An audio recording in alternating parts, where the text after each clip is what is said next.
Always packing the surprise. You're banging over there. You're like, my belt. Hello, everybody, and welcome to another group therapy session for gamers, just without the fun prescription. Hi, I'm Tina. Hi. Thanks for sharing, Tina. Tina, Jeff, I have to admit, this week here at the Oscars, he got the best of me, and I went and I shelled out my $13 to see Batman Begins, and of course to get a look at the new Mrs. Cruz, the future Mrs. Cruz. But I have to tell you, I was a little bit disappointed. I liked the dark take on Batman, but not nearly as good as the first, and I thought Christian Bale a little too young and whippy to be. Wow. I did not get a chance to see it, so this is your guys'. I thought it was good. I mean, to me, what was great about it was that the look and feel of it. I mean, it was great backstory, and it was a real emotional story. But, you know, if you look at how the parents were killed in the first Batman movie and how it was done in this film. And I think it was just so much more real. And I mean, it was more a better explanation. Yeah, exactly. I just thought so it was a really well done film. I mean, some of the action I don't think was nearly as big as exciting as some of the other stuff. I thought it was too much action. Yeah, it wasn't as memorable. It was just like him sort of just battling guys. But I thought really, you know, as a whole, it was totally just really great. And I preferred it to like the Spider-Man movies, which are definitely preferred to Spider-Man, but not as good as the first Batman. But how did Christian Bale do compared to the other Batmans? Christian Bale, okay, so he's Bruce Wayne, and he's like, hey, everybody, I'm Bruce Wayne. All of a sudden, puts a mask on, he's, I am Batman! And then, like, his voice changes, and all of a sudden, he's like a demon. He's Batman. He is Batman. But, didn't put a suit on. And he's also a big gamer. I interviewed him a couple weeks ago, and he's a huge Halo fan. Well, I wonder if his voice changes when he plays Halo, because I was a little annoyed by that. Well, he actually is in the video game, though, and let's talk about that now, because Christian Bale, the whole cast, is back for the game from EA Games. Now, in this game, there are film clips, Batmobile chases, and plenty of Splinter Cell-style stealth gameplay. Now, the game is definitely a little repetitive, in my opinion, but the voice acting from the film cast is really great. Like, you know, Laura didn't like Christian Bale's voice, but there's a lot of his voice in this game. Liam Neeson did great in the game. Liam Neeson is really, it's just so cool to see these guys. Liam Neeson is so, you know when it's Liam on the... It's so neat to see Liam Neeson, you know, Morgan Freeman, all these guys in the game. So anyways, Paul Shelton from Rushville, Indiana, posted on the boards, and here's what he said about this game. He said it was only barely above average, marginally original, and fell victim to the flaw of many movie video games released. Of course, we have Paul on the phone. Now, Paul, what is the flaw you're talking about? It really just doesn't add anything to the Batman Begins experience. It's just, it just seems like a non-interactive, interactive movie trailer. Well, the story is exactly like it was in the film. You're saying you had a problem with that. Well, it just didn't expand on anything, really. It was just like... Right. Right, it didn't really explain much that the movie left unanswered. So first of all, let's establish, did you like the film? Laura and I were sort of, different on it. What do you think of the film? Yeah, I liked the film a lot, except for somewhat of the retooled origin at the beginning. Right.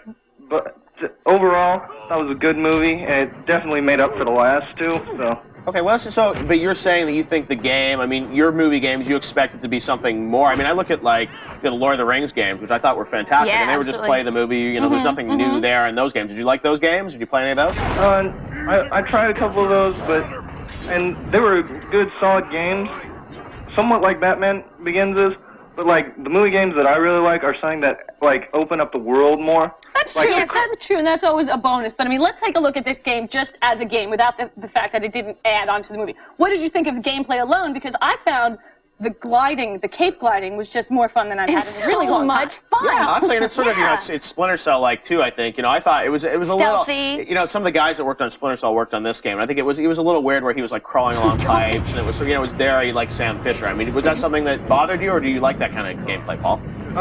I like Splinter Cell, but Splinter Cell does it a lot better. Yes. And this is just like, seems like a faster, more like action-paced version of that. That's because it was Batman doing it, not Sam Fisher. It had to be a little bit different. Now, what about driving the Batmobile? I thought that was a lot of fun. Yeah.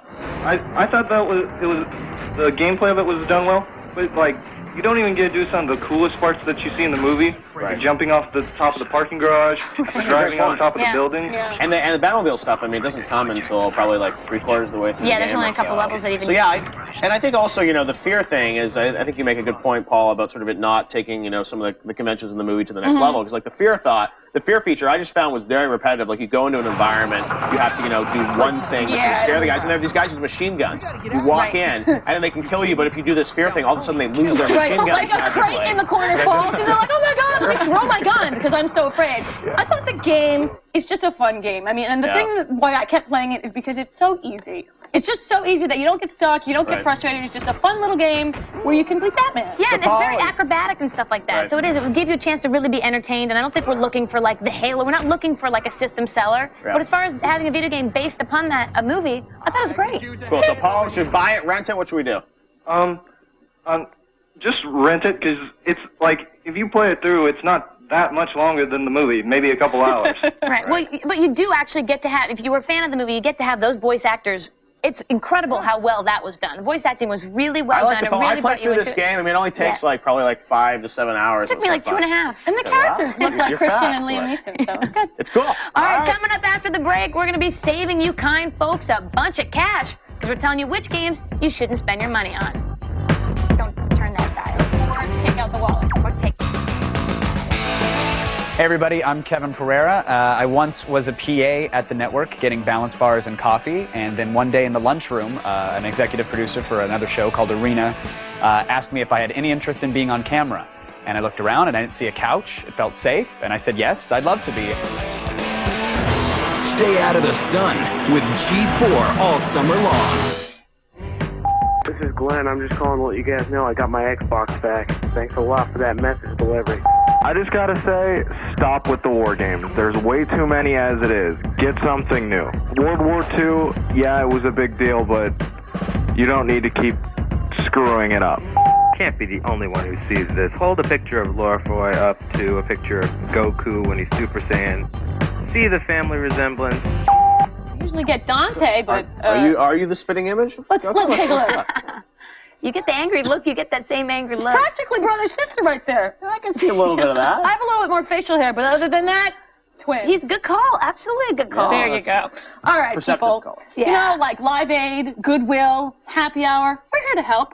So we thought we'd take this chance to hear from some of our gamer pals about which games out there we should all steer clear of. It's time for gamers to help gamers by saying, hey, buddy, don't buy that game.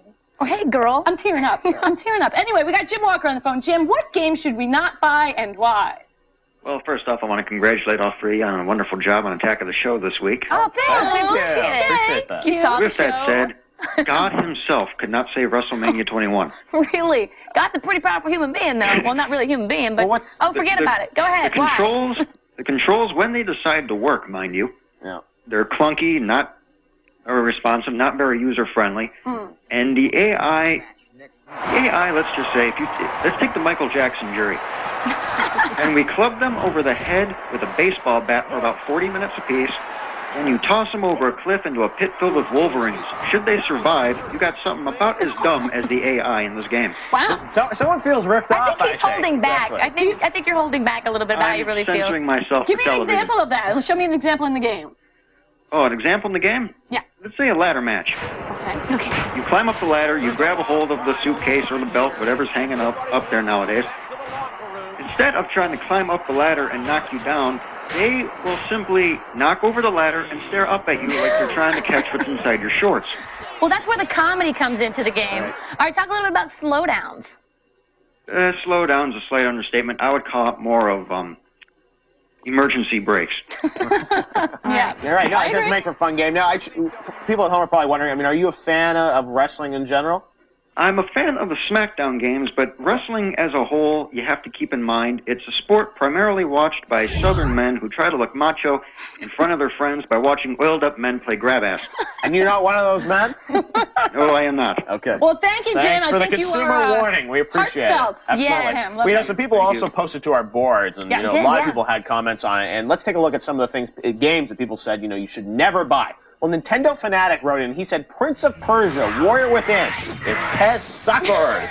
Whoever thought of a heavy metal soundtrack for a game that probably doesn't even take place in this millennium? I think that's a good point. I didn't like the music at all in that game. He's serious. Yeah, he is. All right, and Tizit writes in and says, Stuntman. I wanted to like this game so bad, especially since it got good scores from IGN and GameSpot, but no matter how hard I tried, it just wouldn't let me. I agree. Didn't like that game much either. X-Playman writes in, he goes, Donkey Konga and the bongo drums, Nintendo did it again. They sucker me into buying a game with a controller that makes me look like the dang fool. That was a great game. I mean, you know what you're getting when you buy a game like that. Yeah, and you think he was going to look cool with the Congos? I was like, the Congos are on the package. I know, and this thing is also mostly subjective. That's a great game, and so is Prince of Persia. What are you talking about? All right, what about you? Being the big, huge, mega video game TV stars that you are, you think that we might know a little bit better than to buy these crappy games, but no, we're all fools. Let's start with Tina. Tina, what game should our friends not buy? I really think Star Fox Assault was a huge letdown. I think that series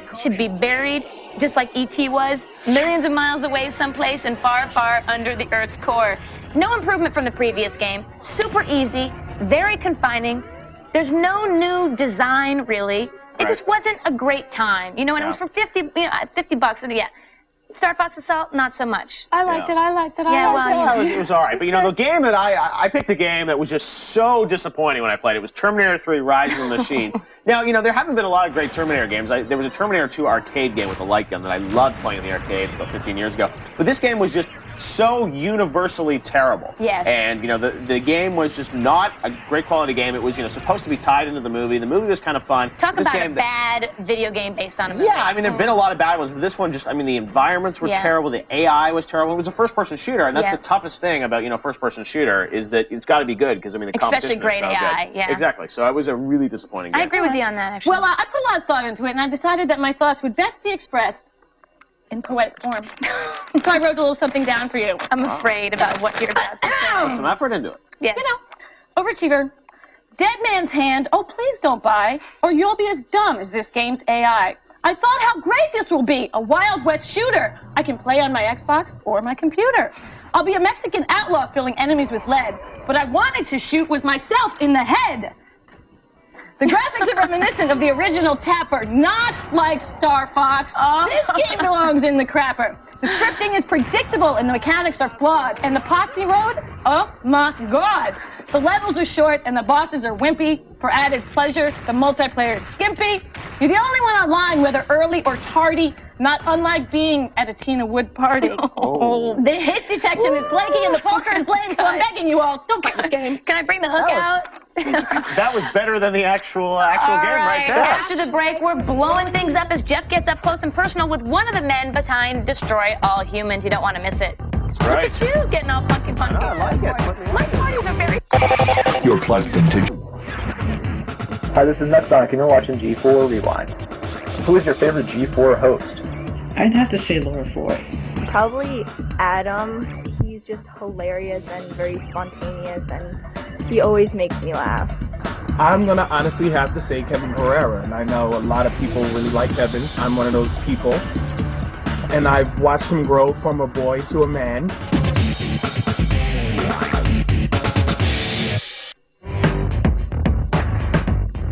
Hey everybody, welcome back to the show. Now, a lot of gamers complain frequently about the number of sequels in the video game world. Heck, I remember playing King's Quest VIII a few years back. So it's always time to celebrate when a brand new game franchise comes along, and Destroy All Humans from Pandemic Studios and THQ is definitely just that. Well, joining us to talk all about the game is one of the designers of it, Cameron Brown. Cameron, welcome to the show. Thanks for having me. Now, Destroy All Humans, really inventive game. The most interesting thing to me is that this game was actually developed in Australia, of all places. That's right. How does that happen? I thought Pandemic was based here in California. Well, Pandemic is based here in Los Angeles. We have a Brisbane studio, Brisbane, Australia. Right. So up in the Sunshine Coast where it's very hot, very sunny.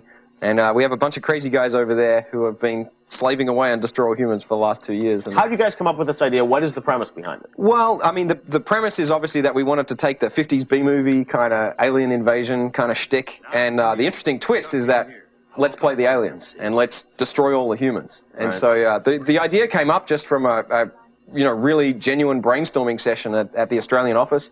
These guys are throwing around ideas. Someone actually proposed it kind of as a joke.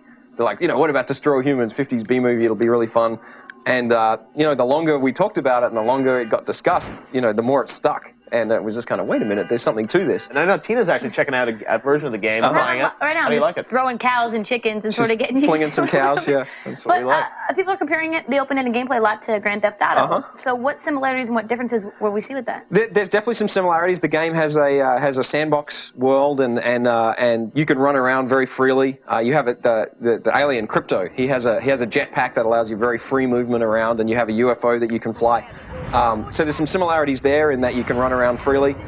Where it differs a bit from GTA is that it's a very story-focused game. There's a real adventure that Crypto goes on, and we've put a lot of time and effort. There's a lot of anal probing. There is a ton of more anal probing than. That is one of the weapons. That's one of the weapons. Well, it depends on the cheat codes you use for San Andreas. Okay. But, so with a lot of emphasis on the comedy. So what we've done is like we have Crypto and his kind of universe. We've put him in the kind of classic 50s sitcom B-movie universe. So you have a lot of suburban angst bubbling beneath the surface. So when you scan thoughts and go through the story, you kind of get this whole picture of another world that existed, this very funny 50s universe. And a brand new engine, right? A brand new engine. This was all made by the Australian studio specifically for Destroy All Humans. So I think you'll see that they're pushing the PS2 really hard, getting some great looking stuff out of it. The Xbox version looks gorgeous. You know, they've done a great job. We've actually got a chat room full of people just bustling with questions, and Vigilante360 wants to know, can you make crop circles in the game? I think in one of the later missions you can. Yeah, you've got like a death ray on your saucer. So and so as you can spray that across buildings and set things on fire and stuff. So yeah, don't hold me to it. I think you can create a crop circle later. What's cool that you got? So you can play the alien, but you can also sort of have the stuff in the saucer. So right. Exactly. Exactly. The nice blend of that. Yeah. Well, the Crypto when he's on the ground, he can take human forms, so he can like kind of. Exist in the world without being discovered, and so that's an important mission tactic. When you're in the UFO, it's all about alien invasion, death rays, explosions, flinging things around. So things get kind of crazy when you're up there, but it's a nice. That's fantastic to see such an inventive game. I mean, I got to ask you, why do you think? I mean, there's so few games that are as original as this game. Is it a problem with the way the business is set up? No, I don't see it as a problem personally. I mean, I look out there and I see a lot of creativity. Not necessarily in the top-selling titles, not necessarily in the mainstream. And I think, what we're trying to do, what THQ's trying to do with this title is bring something that's both creative, but is also going to be like really popular and really out there. Because I think, there's all sorts of crazy stuff happening on the fringes of the game industry. And, I think there's a lot of creativity. I think, it's commonly said there's, it's just all sequels. But I think if you dig beneath the surface, there's a lot there. What we want to do is kind of pop that out a little more and have that creativity bubble to the surface. And hopefully, I mean, once you create a hit like Destroy All Humans, we'll see sequels, maybe going to handheld and anything else that, you're going to do with it. Yeah, we're not ruling anything out. Let's put it that way. Okay. I've heard some rumblings. There might be some handheld versions coming. But anyways, I can't wait to play it. All right, Cameron. Well, thanks for joining us. My pleasure. You guys should stick around because after the break, we're talking about a big video game music concert that's coming up in Hollywood. Plus, Tina is giving a makeover, not to me or Laura, but to one of you at home. We'll see you after the break. Not that you guys couldn't use one. Next week just gives me the chills, you guys. We're talking about Battlefield 2. We're going to find out if it's the most kick-ass shooter of our time. And Ted Price is going to be here to talk about Ratchet Deadlock. And check us out every Friday when we premiere at 10 p.m. Eastern, 7 p.m. Pacific. Absolutely. Well, we excited? A little Battlefield 2 action? Can't wait. All right, but it's going to be a good summer. Before we get to next week, there's some unfinished business here today, like our latest gamer makeover presented by Axe. Let's take a look. Can't wait. We got your email. We're very excited to make you over. My question is, Scott, why is it so important that you get made up tonight? My high school reunion is tonight. There's a girl there I really, really want to impress. I haven't seen her in forever. You are going to look so pimp tonight. All right, Scott, first thing on the agenda, Axe shower gel. You got to make sure you smell real good for Kimberly. Okay. The scruff, it's got to go, right? Yeah. It's got 10 minutes. Let's lose it. I'll see you then. Okay.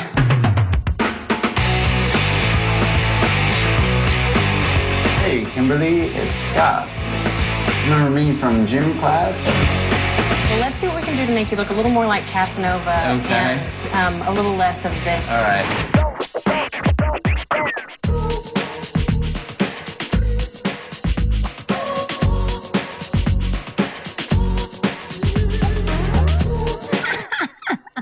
Ready to try some stuff on? Totally ready.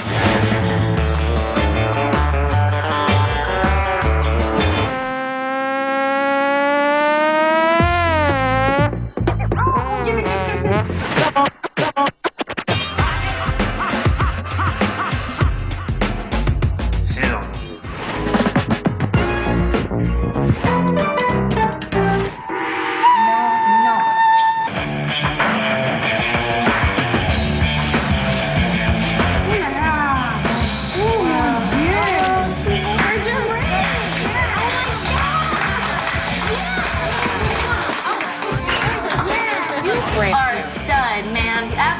Scott, you look great. Are you ready to go to your... I'm so psyched. I'm ready. Go knock her socks Gotta off. catch my plane. Go say hi to Kimberly for Okay, us.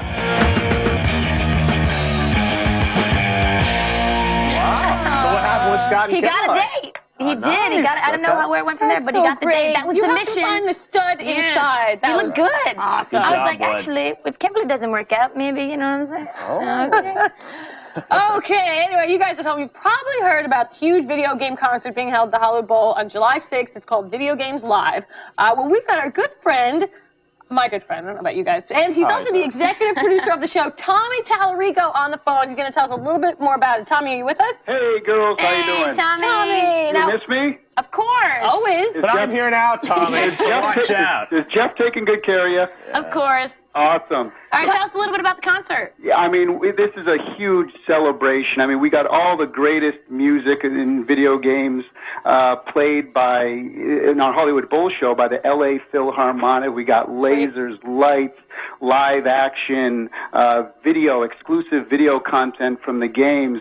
You know, some of the games we're talking about is Halo and Metal Gear Solid and Mario and Tron and Tomb Raider and Sonic and Castlevania, Advent Rising. Probably some of your music too, right, Tommy? Advent Rising. We got to plug Advent Rising. But the other great thing about the event is we're having a huge festival beforehand. This is a G4TV.com exclusive. We're actually Hideo Kojima, the creator of the Metal Gear series, Yuji Naka. We have 40. And we're going to be there too, Tommy. Don't worry. We're out of time, Tommy, but that wraps it up for this week. I can't wait to be there at the show with you. We're going to have tons of fun. Yeah, Make sure you guys sign up for our newsletter at g4tvtheshow.com and visit our forums and let us know what games you guys are playing, what we should talk about on the show. We're going to see you guys next week when we're talking about Battlefield 2, and Ted Price, the man behind Ratchet & Clank, joins us. Have a good night. All right, so is it a date? It's a date. We'll be there. Absolutely. I can't wait. July 6th with Thomas. Go to Ticketmaster, son. We got to get some free tickets from Tommy, right?